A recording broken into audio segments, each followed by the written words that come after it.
Dès que tu as reçu 500 000 francs, il y a ton frère, il est malade. Si tu n'as pas donné l'argent, il va mourir. Tu te sens coupable. Si je ne l'ai pas aidé, si je ne l'ai pas aidé. Oh, c'était pas l'argent qui allait l'aider. Quand Dieu dit tu ne manqueras de rien, c'est clair. C'est qu'un chrétien ne doit manquer de rien. Si un chrétien est pauvre émotionnellement, il y a un problème. Si un chrétien est pauvre matériellement, il y a un problème. Si un chrétien est pauvre physiquement, il y a un problème. S'il est pauvre spirituellement, il y a un problème. Parce que Jésus a dit rien. Maintenant, dans tout ce qui est dit là, toi tu veux quoi? Fais une prière. Seigneur, Oui. je veux être riche intérieurement, Amen. spirituellement, Pour physiquement, matériellement. Matériellement là, tu veux combien? Tu veux combien? Pour cette année, 1,5 milliard. 1,5 milliard. Amen. Alors, la Bible dit, mon Dieu pourvoira à tout ce dont j'ai besoin. La bénédiction de mes n'est pas la bénédiction d'abord de la prospérité. C'est juste, j'ai besoin. Maintenant, le montant du besoin peut être très élevé pour certains. Par exemple, quelqu'un qui va faire une grosse opération immobilière. Le besoin peut s'évaluer en milliards. Mais ce n'est pas ce qui va le rendre prospère. Je sais pas si vous comprenez. La troisième vient combler le besoin. Donc, il a besoin de 1,5 milliard. OK. Pour cette année. Et Dieu dit, si tu me suis, tu ne manqueras de rien.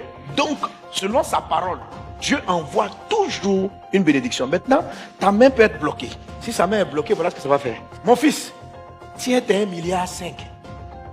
D'ailleurs, même Dieu ne donne pas. Parce qu'il dit, il va pouvoir selon sa richesse. Je multiplie par 2. Tu veux 1,5 milliard. Tiens 3 milliards.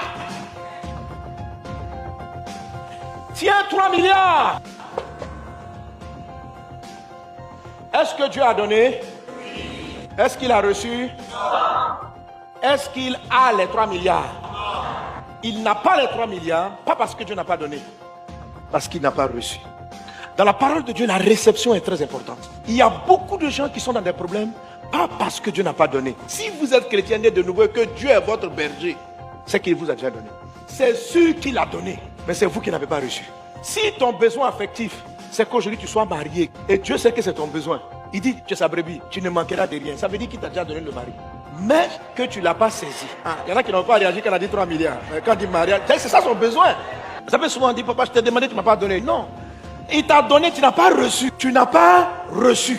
Tu dois recevoir. Parce que Dieu dit, je pourvois à tous tes besoins selon ma richesse. Ça veut dire que de son côté, il a fait sa part. Mais on peut ne pas recevoir. Jacques chapitre 1 verset 6 dit, si quelqu'un demande la sagesse, qu'il la demande avec foi, sans douter, car celui qui doute est semblable à un flot de la mer agité par le vent et poussé de côté et d'autre. Qu'un tel homme ne s'imagine pas qu'il a...